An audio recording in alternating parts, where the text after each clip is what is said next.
Bienvenue dans les récits extraordinaires de Pierre Bellemare. Un podcast issu des archives d'Europe 1. Marseille en 1932. À cette époque existe encore, sur la droite du Vieux-Port, en regardant la mer, le quartier réservé. Les Allemands le détruiront pendant l'occupation. Après la guerre, on reconstruira des immeubles neufs sur cet emplacement maudit. Oui, maudit.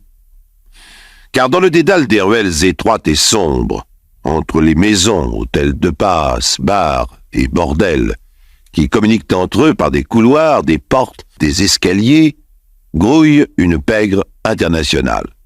Des malfaiteurs de tout poil, en général sans grande envergure, vivant de la prostitution et de la drogue, souvent en transit, puisqu'à Marseille, comme dit la chanson, les bateaux s'en vont au pays où il y a des oranges. Maudit car la police connaît parfaitement ce lieu malfamé, grand comme un mouchoir de poche, y entretient des relations suivies avec nombre de ces dames et de leurs protecteurs, à des indicateurs sur tous les angles du coin. Contrairement à ce qu'on pourrait penser, il est bien difficile au moins pour les Marseillais de se cacher là. C'est un village du vice, où tout se sait, tout se voit, tout se dit. Ceux qui s'y réfugient risquent de tomber dans la gueule du loup. Ils y viennent pourtant jouer aux cartes, boire un verre, demander de l'argent aux filles, dormir dans une chambre anonyme. Un matin, le chef de la sûreté reçoit une lettre.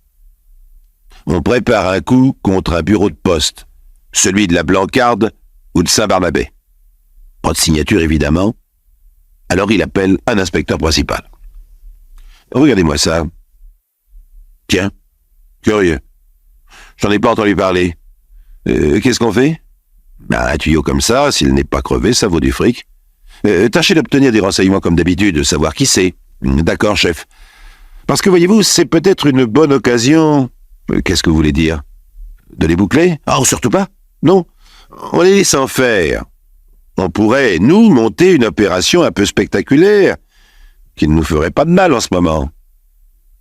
La police marseillaise en 1932, c'est un journaliste assez connu, Pierre Cise, qui le dit dans les journaux, a besoin de se dédouaner. On l'accuse d'incapacité, de compromission. Les gangsters marseillais se pavanent un peu trop au soleil. À l'hiver, chantent ceux du Château d'If à l'Alcazar. Le public s'amuse. Seulement voilà. Laisser agir des bandits pour mieux les coincer, cela comporte un sacré risque, même pour la police.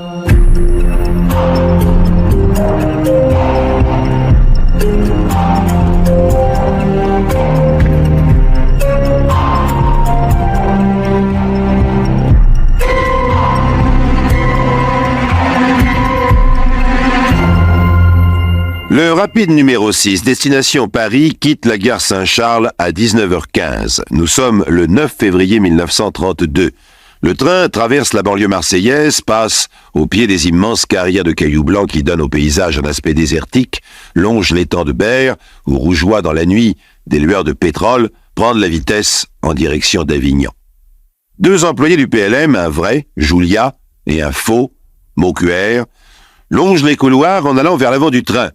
Le premier a fourni au second un uniforme de la compagnie. Ils arrivent ainsi jusqu'au fourgon de tête. Là se trouve ce qu'on appelle la boîte à finances, c'est-à-dire un coffre contenant de l'argent qui doit être réparti aux différentes gares sur le parcours. Le trésor, bien entendu, est surveillé par un homme armé, le gardien-chef Margaillan. Celui-ci s'est tout bonnement assis sur le coffre et fume sa pipe. Il voit entrer brusquement dans le fourgon deux employés du PLM en tenue. Mais ce qui n'est pas réglementaire, l'un porte un loup de velours noir comme au carnaval, l'autre une cagoule. Oh, il croit à une farce et s'apprête à en rire. Il rit beaucoup moins quand le premier homme masqué, Maucuère, braque un revolver sur lui, le fouille et le désarme.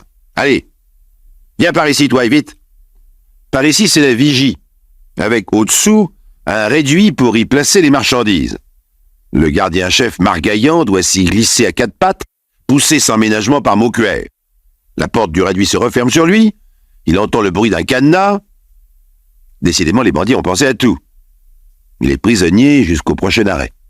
Au moins, ne lui a-t-on fait aucun mal. On le laisse là, demande Julia à Maucuère. Pourquoi pas? Ça vaut les premières. Allez, bon voyage, mon vieux. Le rapide numéro 6 ralentit. Il y a des travaux sur la voie, mais à cette heure tardive, les ouvriers sont partis. Dans un chemin, en contrebas, une lampe électrique s'allume et s'éteint, un signal convenu. Maucuère, aidé de Julia, car il n'est pas très costaud, s'empare de la fameuse boîte à finances et la jette par la portière. Le coffre dévale le remblai et atterrit à quelques mètres d'une camionnette en stationnement. Maucuère et Julia n'ont plus, eux aussi, qu'à sauter du train avant que celui-ci ne reprenne de la vitesse. La bande des pilleurs de train, la bande à Maucuère, se retrouve sur la route en direction de Villeneuve-les-Avignon. Là, dans une vieille baraque, est entreposé leur butin, un invraisemblable bric-à-brac de ce que transportent les chemins de fer et qu'on peut y voler à condition d'avoir un complice parmi les cheminots. Qui est Maucuère? Le chef, le dur. Un petit homme mal bâti, les cheveux grisonnants bien qu'il n'ait que 39 ans, le visage sérieux comme un pape, il ne sourit jamais, n'élève jamais la voix. Mais ce n'est pas Harold Lloyd, son sérieux ne fait pas rire, il fait peur. De retour à Marseille, Maucuère donne rendez-vous à ses amis dans un bar du Vieux-Port. Il leur annonce sa décision. Villeneuve, c'est fini. Quoi? S'exclame Julia. Mais qu'est-ce que tu veux dire par là? On déménage si tu préfères. Et en laissant les meubles. Après le coup réussi du rapide numéro 6, Maucuère estime à juste titre que continuer de travailler dans la région d'Avignon comporte trop de risques. Julia veut discuter. C'est lui qui gagne le plus d'argent dans le trafic. Maucuère réplique. T'es pas content? Combien il y avait dans la boîte à finances? 10 sacs. Une somme importante pour l'époque. Et de l'argent liquide. Cela vaut tout de même mieux que des marchandises plus ou moins encombrantes et sans grande valeur qu'il faut trouver le moyen de fourguer, comme on dit. 10 000 francs d'un coup. C'est des affaires comme ça que Maucuère veut monter maintenant. Les petits cambriolages appartiennent au passé. Julien insiste pour ne pas abandonner le pillage des trains. Maucuère a horreur qu'on lui tienne tête. Il ne hausse pas le ton pour autant. Il dit simplement et calmement « Tu as envie de refaire une balade à Cassis, toi ?» Julien ne discute plus. À Cassis, le mois précédent, comme il ne voulait pas obéir à un ordre de Maucuère, ce dernier l'a obligé à se mettre à genoux en le menaçant de son revolver. Comment refuser de s'agenouiller alors, même si l'on mesure 1m80 comme Julia et son patron seulement 1m60? À genoux, Julia a encore osé dire un mot. Alors il a reçu une paire de gifles.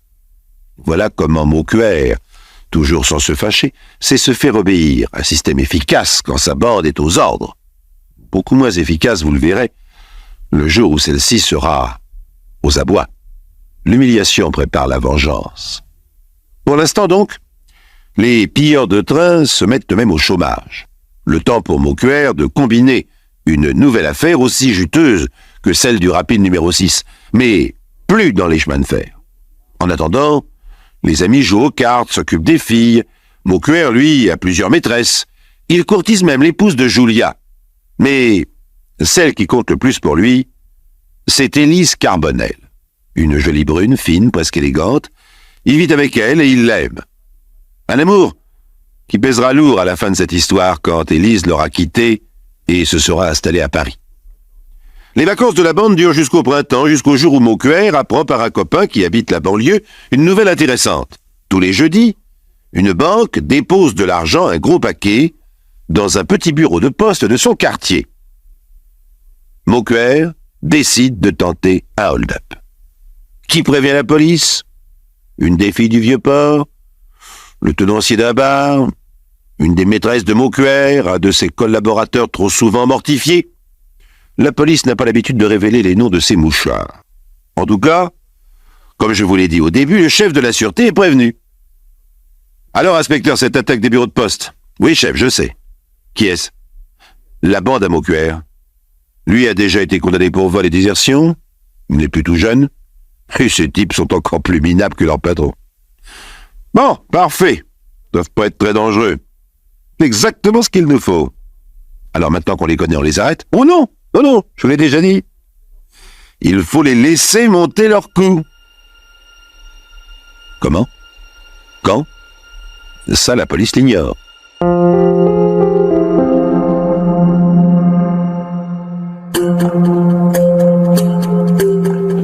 Le chef de la sûreté de Marseille, dont je vous tairai le nom par courtoisie en raison de la suite des événements, a décidé de laisser une bande de gangsters, la bande à Maucuère, attaquer un bureau de poste. Cette attaque va permettre à la police de faire du théâtre. En prenant les bandits sur le fait, après le commencement d'exécution du crime, comme disent les juristes, leur condamnation ne fera aucun doute. Prise spectaculaire qui rachètera de bien des échecs voulus, disent les mauvaises langues. Seulement au théâtre, le metteur en scène sait d'avance comment le rideau tombera, sur quel dénouement. Dans la vie, c'est différent. Il y a toujours de l'imprévu. Le chef de la sûreté aurait dû s'en méfier. Le bureau de poste désigné finalement par les indicateurs est celui de Saint-Barnabé en banlieue.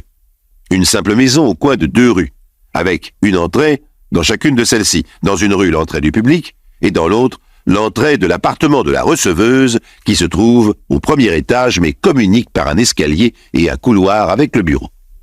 Il n'y a que 3 employés, la receveuse, mademoiselle Tessier, une caissière, mademoiselle Reynaud, et un jeune buraliste, Guasco. Le chef de la sûreté installe en plus 3 inspecteurs, Cambour, Saint-Paul et Thibon. Retenez leur nom, ils le méritent. Pendant 20 jours, il ne se passe rien, sinon que tout ce petit monde se lie d'amitié. Mademoiselle Tessier fait bien la cuisine. À midi, on déjeune ensemble dans son appartement. On finit par oublier le danger. N'est-on pas protégé d'abord? Et puis, cette attaque n'aura peut-être jamais lieu. Cambour plaisante. Oh, si on croyait tout ce que disent les lettres anonymes. Ah, n'empêche, répond Saint-Paul, on a eu confirmation. Oh, si tous les renseignements qu'on paie étaient vrais. Oh, toi, tu ne crois jamais rien de toute façon.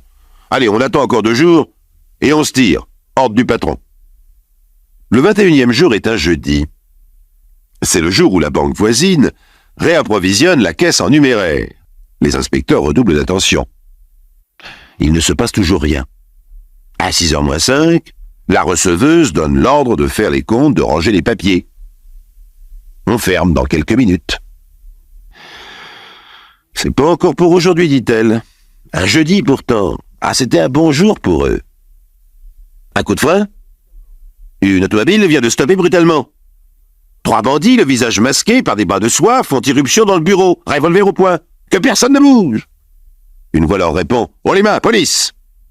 Ah, ils n'ont pas le temps de se servir de leurs armes. Chacun des 3 inspecteurs a choisi son gangster, s'est précipité sur lui. Une triple lutte à bras-le-corps s'engage. La receveuse, mademoiselle Tessier, s'empare tranquillement des liasses de billets de banque, les donne au buraliste Guasco. « Allez, prends ça, et va t'enfermer dans les WC. » Le jeune homme ne se fait pas prier. Mademoiselle Tessier monte alors au premier chez elle, où elle trouve sa collaboratrice réfugiée, mademoiselle Reynaud, tremblante et incapable de prononcer une parole. La receveuse ouvre la fenêtre et crie « Au voleur! Au voleur !» En bas, des coups de feu éclatent. Courageusement, elle redescend aussitôt. Elle croise un des gangsters, Fusco, qui s'enfuit et monte dans la voiture prête à se mettre en marche. Dans le couloir, l'inspecteur Cambour, lui, lutte encore avec un autre bandit, Mancini, mademoiselle Tessier, s'agrippe au corps de Mancini pour aider le policier à le maîtriser. Mais Cambour n'a plus de force. Il a été blessé par une balle. Il ne lâche pas prise, néanmoins. Mancini réussit malgré cela à se traîner jusque sur le trottoir dans la rue. À ce moment surgit un voisin, un commerçant, attiré par la bagarre. Il a pris son revolver dans son tiroir-caisse et il arrive à la rescousse. Il fait prisonnier Mancini. La receveuse, cette femme fait preuve d'un sang-froid et d'une énergie peu commune, retourne dans le bureau. Elle voit un 4e gangster, le chef, arriver le dernier, Maucuer, un revolver dans chaque main. C'est lui qui a tiré. La preuve en sera donnée plus tard par les experts qui étudieront dans le détail les armes et les munitions. Maucuer a délivré ses amis aux prises avec les inspecteurs. Il sort, rejoint la voiture qui l'attend, 3 de ses complices y sont déjà montés, la voiture démarre. C'est fini. L'opération manquée a duré quelques minutes. Les gangsters n'ont rien emporté, pas un centime. Dans le bureau de poste, gisent 2 inspecteurs blessés à mort, Saint-Paul et Thibon.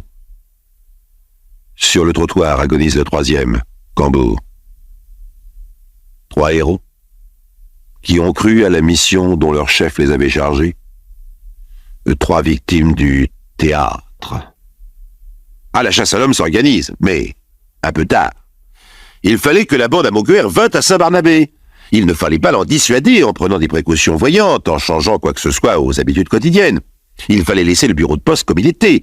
Il ne fallait pas le protéger de l'extérieur. Il fallait laisser en paix les bandits, ne pas les inquiéter.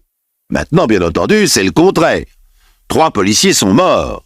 L'opération anti-gangster du chef de la sûreté se retourne contre lui. Il faut à tout prix arrêter Maucuer et ses complices. On mobilise tout le personnel, on installe des mitrailleuses sur des camions, on réquisitionne des taxis, des sitcars, on se munit de bombes lacrymogènes, de boucliers, de masques à gaz. La radio donne le signalement des gangsters. Ce n'est plus Marseille, c'est Chicago. Qu'est-ce qui se passe, demande un brave homme. En voyant passer le convoi, c'est la guerre. Le convoi est téléguidé par les aveux de Mancini qui a vendu ses amis sans difficulté. Je vous ai dit que Maucuère était détesté de ces hommes. Ah, le voilà, le chef.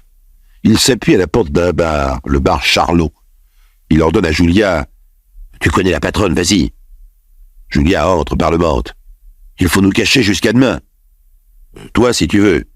Mais lui, qui est-ce ?»« Maucuère. »« Maucuère ? Mais tu n'y penses pas. Avec la gosse, ici ?» Personne ne veut accueillir Maucuère. Et, soi-disant, tout le monde l'a vu. La police reçoit des coups de téléphone les plus fantaisistes. Il se promène à vélo sur le port de la Joliette. Il a pris sa roue avant dans un rail de tramway et il a failli tomber. D'ailleurs, c'est vrai, il se trouvait sur le port. Il a embarqué sur un bateau en partance pour l'Amérique. Il est loin maintenant. Loin, oui, mais pas sur l'océan. Maucuère est à Paris. Abandonné, trahi par ses hommes, en qui il n'a plus confiance, Mancini renseigne la police, Julia a tout avoué. Le chef, le dur, l'homme qui ne se rit jamais, pense à la femme dont il est aimé, Élise Carbonel. Il veut se réfugier chez elle. Mais Élise a lu les journaux, elle est au courant. Elle a quitté son domicile ayant peur d'être inquiétée et interrogée. La police connaît sa liaison avec Maucuère. Elle a demandé à un vieil ami de l'héberger, un cordonnier Chauvet, dans son magasin avenue du Maine à Paris. Maucuère ne trouve pas Élise chez elle.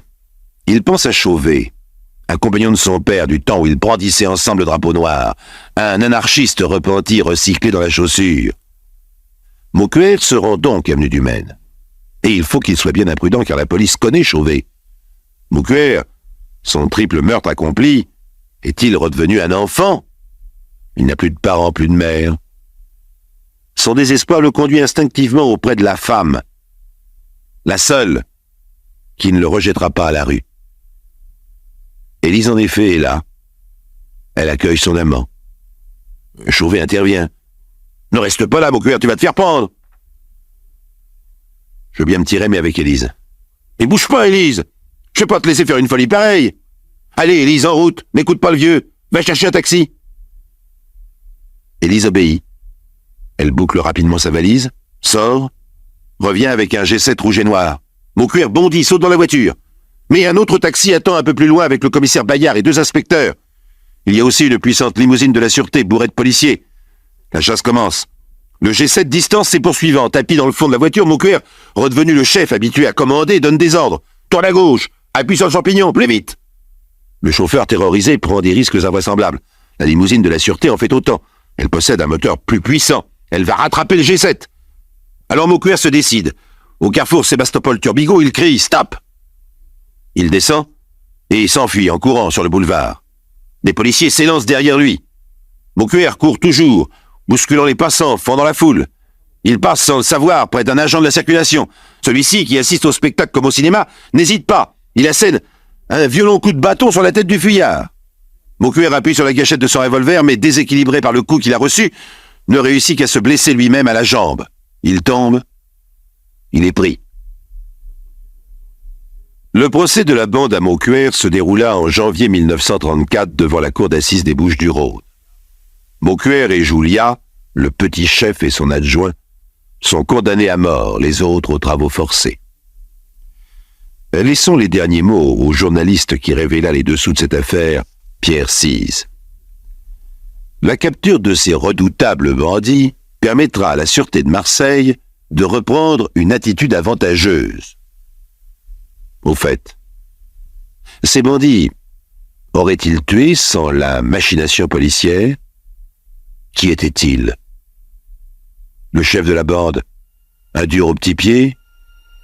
Son adjoint, un lourdeau infatué? Et la troupe, des débiles mentaux. Oh non, il n'y a pas de quoi pavoiser, monsieur le chef de la sûreté.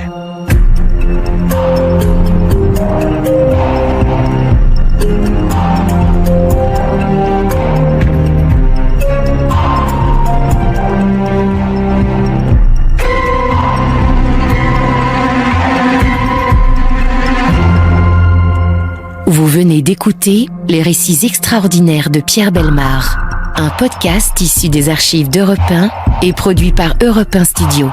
Réalisation et composition musicale, Julien Tarot. Production, Sébastien Guyot. Patrimoine sonore, Sylvaine Denis, Laetitia Casanova, Antoine Reclus. Remerciements à Roselyne Bellemare. Les récits extraordinaires sont disponibles sur le site et l'appli Europe 1. Écoutez aussi le prochain épisode en vous abonnant gratuitement sur votre plateforme d'écoute préférée.